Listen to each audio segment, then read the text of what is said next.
एक गांव में रमा नाम की औरत रहा करती थी। उसका एक बेटा भी था और कुछ दिन पहले ही उसके पति की मौत हो गई थी। फिर एक दिन, अरे दीदी, अब हमारा क्या होगा? मैं तो इतनी पढ़ी लिखी भी नहीं हूँ कि कुछ कमा सकूं। रमा तू हिम्मत मत हार, भगवान पे भरोसा रख। एक काम कर, तू बहुत अच्छे लड्डू बनाती है, एक काम कर लड्डू का ही व्यापार खोल ले। तू लड्डू बना बना कर बेच, इसी में तू अपने घर का गुजारा कर ले। हाँ दीदी, आप ठीक कह रही हो। वैसे भी हमारे पास कुछ पैसे रखे हैं, हम उन्हीं से लड्डुओं का सामान लाकर कल से बनाना शुरू कर देंगे। फिर अगली सुबह वो लड्डू का सामान लाकर सारे लड्डू बना लेती है। चलो, अब सारे लड्डू बन गए हैं। एक काम करती हूँ, पहले भगवान को भोग लगा देती हूँ, फिर बेचने के लिए लेकर जाऊंगी। लो भगवान, पहले आप भोग लगाओ। फिर वो लड्डू बेचने के लिए चली जाती है और कुछ देर बाद सुबह से शाम हो गई है, अब तक कोई भी लड्डू लेने नहीं आया। मुझे लगता है कोई भी मुझसे लड्डू नहीं लेगा।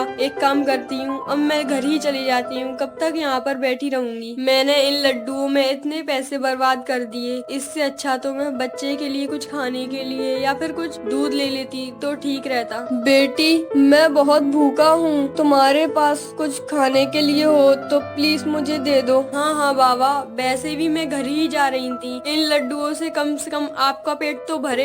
लो। धन्यवाद बेटी, भगवान पर भरोसा रखो। चलो, अब मैं चलता हूँ। ठीक है बाबा, आप कह रहे हैं तो मैं यहाँ पर 10 मिनट और बैठ जाती हूँ, भगवान पर भरोसा रखकर। अरे बहन, जरा मुझे 1 किलो लड्डू दे दे। लो बहन, जिस दुकानों से तुम लड्डू खरीदती हो उससे आधे दाम के हैं ये। मुझे इनके सिर्फ आधे ही पैसे देना। अरे बहन, जरा मुझे आधी किलो लड्डू देना। हाँ हाँ लो, और ये सिर्फ 100 रुपए की ही है। अरे वाह, तुमने तो मुझे आधे ही दाम में लड्डू दे दिए। अब मैं रोज तुमसे ही लड्डू खरीदूंगा। आंटी, 10 रुपए के लड्डू दे दो। हाँ हाँ बेटा, अभी देती हूँ। लो। आंटी देखो, 2 लड्डू ज्यादा आ गए हैं। अरे नहीं बेटा, ज्यादा नहीं आए, वो मैं आधे दामों में ही बेचती हूँ। फिर उसे लड्डू बेचते बेचते शाम हो जाती है और वो अपने घर चली जाती है। ले बेटा, तू भी लड्डू खा ले और मैं भी लड्डू खाकर सो जाती हूँ। फिर वो दोनों लड्डू खाकर सो जाते हैं। फिर अगली सुबह चलो, नहाकर लड्डू बना लेती हूँ और फिर बेचने के लिए चली जाऊंगी। फिर वो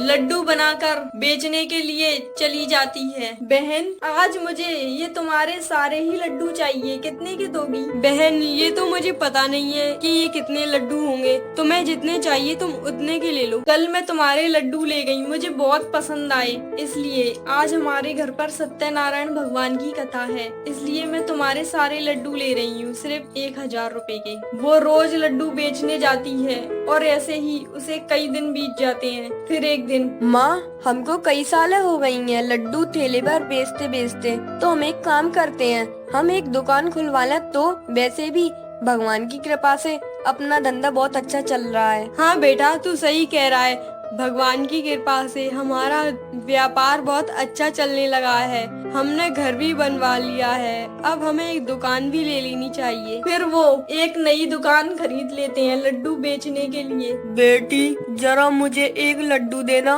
नहीं बाबा, मैं आपको एक नहीं बल्कि 4 लड्डू दूंगी, क्योंकि आप ही की वजह से आज मेरा व्यापार इतना बड़ा हो गया है। उस दिन आप ही ने मुझसे सबसे पहले लड्डू लिए थे और फिर उसके बाद मुझसे सब लड्डू लेने लगे। बेटी, इसमें तो मेरा कुछ नहीं है, ये भगवान की कृपा और तेरी मेहनत का फल है। और उसका व्यापार बहुत अच्छा चलने लगता है और वो अपने बेटे के साथ खुशी खुशी रहने लगती है।